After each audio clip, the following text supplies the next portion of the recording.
దగ్గరనే దగ్గరనే 200 కోట్లు అక్రమ ఆస్తులు దొరుకుతాయి. వెంకటేశ్వర గారు ఓకే కాల్ వెంకటేశ్వర గారు కాల్ సమయం ఉంది, మళ్ళీ మీ దగ్గరకు వస్తానండి, మళ్ళీ మాట్లాడదాం. ఓకే, పావని గౌడ్ గారు ఉన్నారు మనతో పాటు, బీఆర్ఎస్ నాయకురాలు. నమస్తే అండి పావని గారు.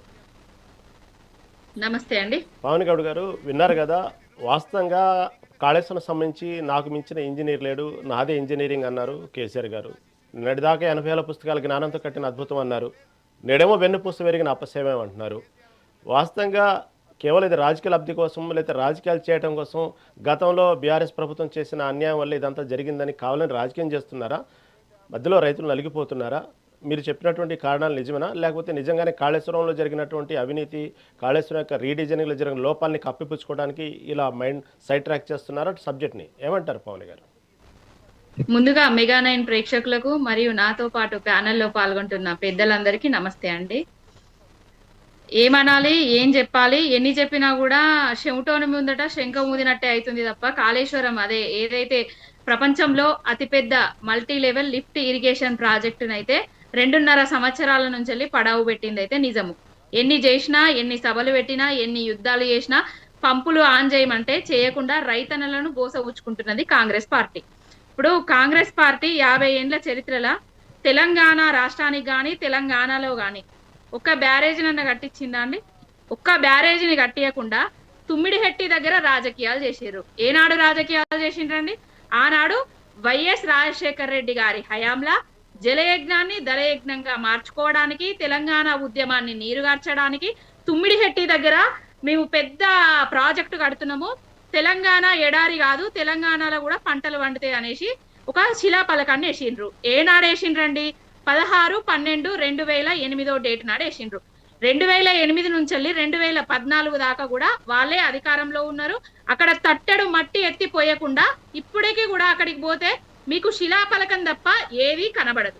ఇంకొకటి ఏంటంటే వాళ్ళు అధికారంలోకి 2014 పోయిన తర్వాత ఇప్పుడు ఇప్పుడు మళ్ళా అధికారంలోకి వచ్చి 2.5 ఏండ్లు, దాదాపుగా 3 ఏండ్లు కావస్తున్నా కూడా తుమ్మిడిహెట్టి దగ్గర కడతామని చెప్పేసి కూడా అంటున్నారు. ఆ తుమ్మిడిహెట్టి దగ్గర కూడా తట్టెడు మట్టెత్తిపోయలేదు. ఆనాడు మహారాష్ట్రలో అధికారంలో ఉన్నది కాంగ్రెస్ పార్టీ, సెంట్రల్లో అధికారంలో ఉన్నది కాంగ్రెస్ పార్టీ, తెలంగాణలో అధికారంలో ఉన్నది కాంగ్రెస్ పార్టీ. ఎందుకు చేయలేకపోయినరు, ఎందుకు అనుమతులు తీసుకురాకలేకపోయినరు అనేది వాళ్ళ విజ్ఞతకే వదిలేస్తున్నాం. ఇక కేసీఆర్ గారు తెలంగాణ తెచ్చిండ్రు. తెలంగాణ వచ్చిన తర్వాత నీళ్ల కోసం మనం నీళ్లు, నిధులు, నియామకాల కోసమే తెలంగాణ తెచ్చుకున్నాం కాబట్టి, నీళ్ల కోసం ఆయన పోరాటం చేసిండు కాబట్టి, నీళ్ల బాధ తెలిసిన మనిషి కాబట్టి, ఒక రైతు కాబట్టి, రైతు కుటుంబం నుంచి వచ్చిన వ్యక్తి కాబట్టి, ముఖ్యమంత్రి అయిన వెంటనే 2014లో ఆయన 2015 అది మొదటి బర్త్డే రోజు మహారాష్ట్రలో ఉన్న ఫడ్నవీస్ గారితోటి చర్చలు జరపడం జరిగింది. ఎక్కడైతే తుమ్మిడిహెట్టి దగ్గర బ్యారేజ్ కట్టాలనుకున్నారో అక్కడ కట్టాలనేది చర్చలు జరిపిండ్రు. కానీ వాళ్ళు సుముఖత అంటే విముఖత ఏర్పాటు చేసిండ్రు.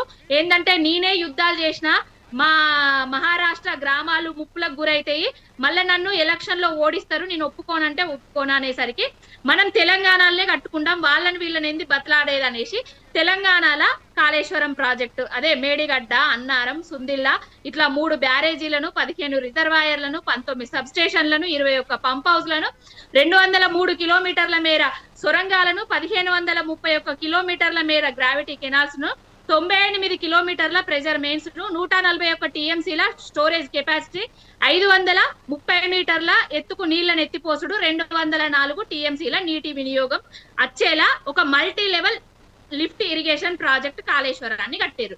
ఇక కట్టిన తర్వాత ఏమైందంటే ఎప్పుడు రానంత వరద వచ్చినా కూడా కాళేశ్వరం ప్రాజెక్టు మేడిగడ్డ దగ్గర చెక్కు చెదరకుండా ఉన్నది. కానీ అక్టోబర్ 21, 2023 ఇక్కడ ఎక్కడైతే తెలంగాణలో నోటిఫికేషన్ వచ్చిందో అక్కడ మహారాష్ట్ర భూభాగం అటు సైడ్ కు కొంత మేర ఉంటదో అదే 7th బ్లాక్ దగ్గర బీటలు వారడం జరిగింది. ఒక బ్లాక్ దగ్గర ఒక 2 పిల్లర్లు బీటలు వారడం జరిగింది. అక్కడ పెద్ద శబ్దం వచ్చిందని చెప్పడం జరిగింది. ఏఈ గారు కూడా అక్కడ ఏదైతే మేడిగడ్డ దగ్గర అక్కడ పోలీస్ స్టేషన్ లో కూడా కేసు కూడా నమోదు చేయడం జరిగింది. ఇక ఇవన్నీ చెప్పిన తర్వాత మీకు ఒకటి విషయం చెప్పదలుచుకున్నా. తెలంగాణ హక్కుల కోసం, తెలంగాణ నీటి కోసం, తెలంగాణ కోసం గోసపడేటోనికే, ఆరాట పడేటోనికే తెలంగాణ విలువ తెలుస్తుంది. ఇప్పుడు పోలవరం డయాఫ్రామ్ వాల్ కూలిపోయింది. వైఎస్ఆర్సీపీ వాళ్ళు, టీడీపీ వాళ్ళు, జనసేన వాళ్ళు, బీజేపీ వాళ్ళు, కాంగ్రెస్ వాళ్ళు అక్కడున్న వాళ్ళందరూ ఏకమైతాండ్రు తప్ప ఏనాడన్నా పోలవరం కూలిపోయింది, అసలు కూల్తా ఉన్నది, అసలు పోలవరం నీళ్లు నిల్వై అని ఎక్కడన్నా మాట్లాడుకున్నారా అండి? ఎందుకు మాట్లాడతలేరు?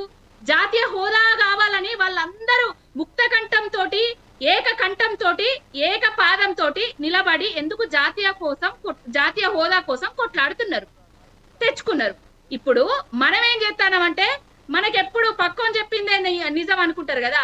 మొన్నటిదాకానేమో మన రేవంత్ రెడ్డి గారు మేడిగడ్డ గుండెకాయే, ఆ గుండె పోతే పనిచేస్తుందా హరీష్ రావు అనేసి మాటలు మాట్లాడిండు. నిన్నటికి నిన్న మీటింగ్ పెట్టి మళ్ళా మేడిగడ్డ వెన్నుపూస 4 పూసలు పోతే నీ పూసలు నువ్వు అటు ఇటు నడుస్తావా హరీష్ రావు అని మాట్లాడుతాండు. ఏది నిజం ఏది అబద్ధం? అసలు గుండెకాయ నిజమా, వెన్నుపూస నిజమా, రేపోతే కాలేయం అంటాడా, రేపోతే కన్ను అంటాడా? అవన్నీ ఎందుకు ముచ్చట్లు, అవన్నీ ఎందుకు రాజకీయాలు? ఇప్పుడు రైతన్నల కోసం మీరు రైతు భరోసా తెస్తామని చెప్పిండ్రు. ఇప్పుడు రైతన్నల కోసం మేము మస్తు కష్టపడుతున్నామని చెప్తున్నారు కదా. ఇప్పుడు మేడిగడ్డ బ్యారేజ్ తోటి సంబంధం లేకుండా దాదాపుగా 10 టీఎంసీల నీళ్లు సముద్రం పాలు, పోలవరం పాలైతున్నాయి. ఆ నీళ్లను కన్నేపల్లి పంప్ హౌస్ దగ్గర ఆన్ చేసి అన్నారం సుందిల్లా బ్యారేజ్ నుంచి అక్కడ నంది నుంచి, గాయత్రి నుంచి, మిడ్మానేర్ నుంచి మన ఏదైతే ఉన్నదో అన్నపూర్ణ, అక్కడి నుంచి రంగనాయక సాగరు, మల్లన్న సాగరు, కొండపోచమ్మ సాగరు, గంధమల్లకు నీళ్లను ఎత్తిపోసుకోవచ్చు. ఎందుకు ఎత్తిపోస్తలేరు? కాళేశ్వరం నీళ్ళు ఎత్తిపోస్తే కేసీఆర్ కనబడతాడని ఎత్తిపోస్తలేరా? దేనికి ఎత్తిపోస్తలేరు? ఎందుకు ఇవన్నీ రాజకీయాలు? ఎందుకు ఇవన్నీ ద్వంద్వ నీతులు? ఓకే పావని గారు ఓకే రైట్. మళ్ళీ మీ దగ్గరకు వస్తాను. కావాల్సిన సమయం ఉంది. మనతో పాటు బీజేపీ సీనియర్ నాయకులు రామరెడ్డి గారు ఉన్నారు.